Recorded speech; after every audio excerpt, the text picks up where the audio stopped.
কোথায় তোমার বোন কি ওই এখানে তো আমি কাউকে দেখতেই পাচ্ছি না।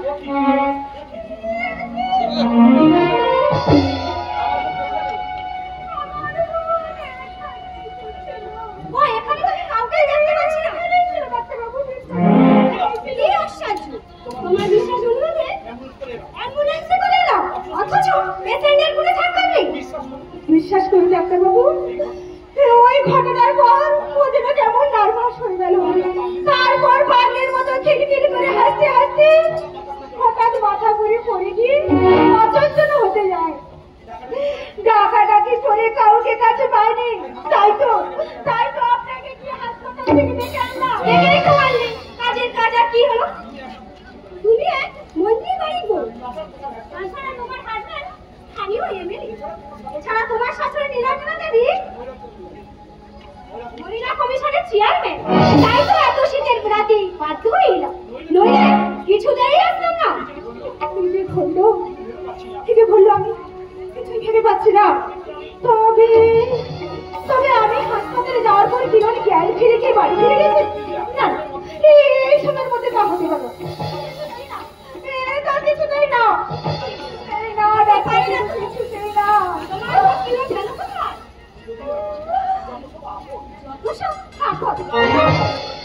আমি চললাম। একটু দাঁড়ান ডাক্তার দিদি, দাঁড়াবো। আসল ঘটনাটা জেনে যান। হায় রে ঘর কলমি কারে আমি কি শোনো ডাক্তার শতাব্দীরা,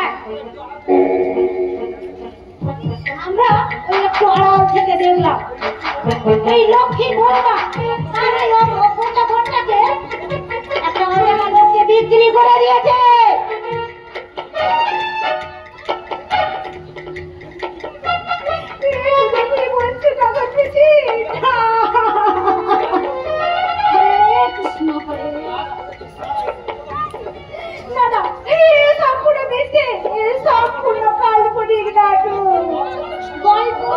অনেক সময় সত্যি হয় বড় বৌদি।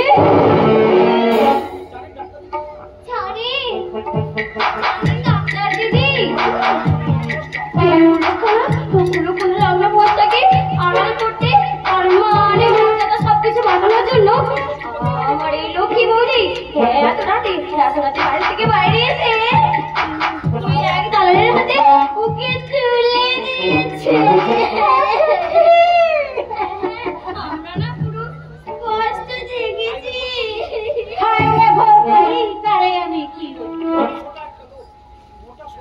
এই মোটা সোটা লোকটা মেয়েটাকে গাড়িতে তুলে এই বন্ধের হাই রোড ধরে এই মুহূর্তে বেপত্তা হয়ে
দাঁড়ান, আমি এই প্যাথর ছেড়ে দৃশ্যটা আমার এই ক্যামেরাতে বন্দি করে নেই। চিত্রলেখা বন্ধুগণ, শুধু এই ঘরের লক্ষ্মী কাটছি না, এই ঘরে ঘরে কাটছে কত লক্ষ্মী। আর বুকে হাত দিয়ে বলুন তো, কেন কাটছে ওই লক্ষ্মীরা? কি তাদের অপরাধ? ওই লক্ষ্মীরা তো আপনাদের কারোর মেয়ে, কারোর বোন, কারোর স্ত্রী। না না,